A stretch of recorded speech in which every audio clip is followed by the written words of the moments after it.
Good afternoon. It's been a while since we have had an opportunity to get with you in this format, but today is August the 17th, and we are getting ready to kick off our academic year with our students next Monday. We are actually already in swing because our volleyball team has performed very well this week against Pisgah, and they play at Hiwassee Dam tonight.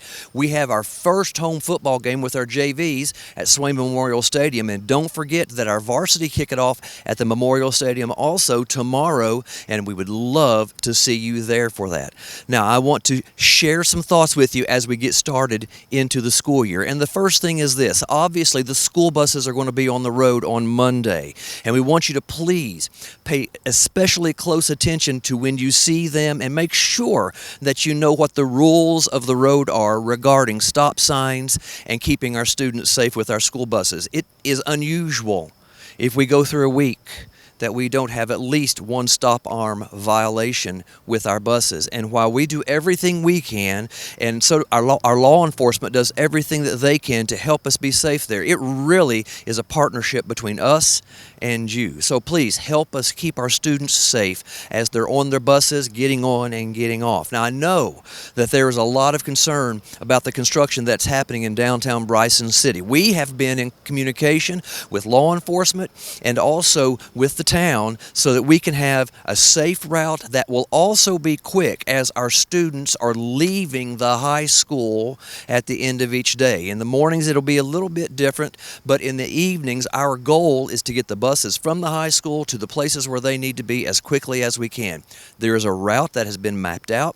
Our bus drivers will know that, and they will be following that route in the afternoons as they transition from the high school and out until the construction is done here in Bryson City. I want to thank law enforcement, Sam Patilla, and the town for working with us on this so well, and also the train, who is making extra effort to ensure that our students can get home and we don't get caught in some of that downtown traffic.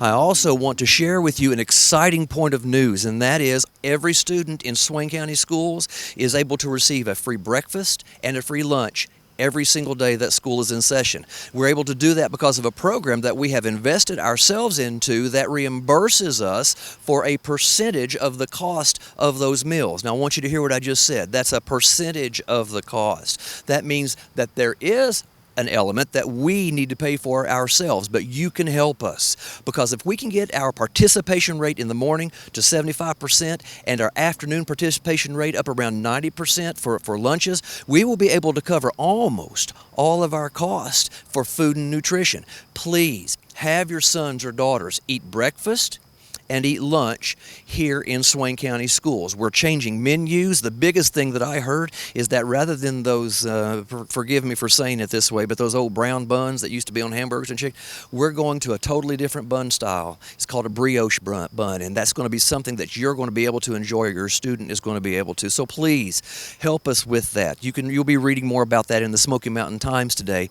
as well. Something else that you might read about today in the Smoky Mountain Times has to do with the fact that our class capacities in particular grades have pretty much maxed out. And so what we're having to do is to close certain grades to out-of-district enrollments. Now, that doesn't mean that if you live in Swain County and your primary residence is in Swain County and you can show evidence that that is your primary residence in Swain County, that you can't enroll in our school system.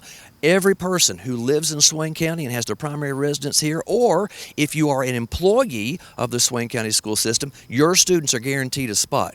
But if you live outside of the Swain County boundary and you are in kindergarten or first grade or a freshman at the high school, we simply are out of space right now. Perhaps later on we'll be able to do something different with that, but with the funding that we receive from the state, that's all we can do at this moment. So let me repeat that, please. First grade, kindergarten, and our freshman class, we cannot accept any out-of-district enrollments. Don't confuse that with if you live here in Swain County. Now, for this moment, I think that that's about all that I need to communicate, or I feel that we need to communicate with you, other than this.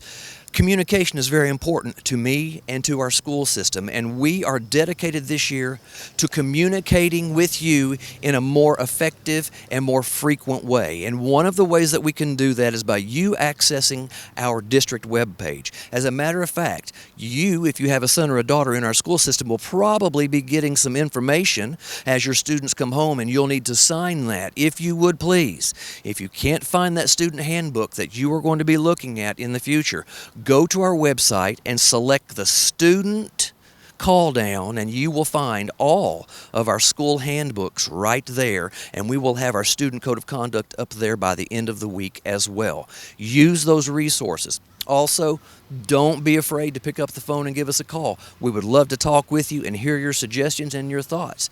For now, though, thank you for allowing us to be part of your family. Thank you for being part of our family. I pray that you have a great start to the school year. God bless you, and have a good afternoon.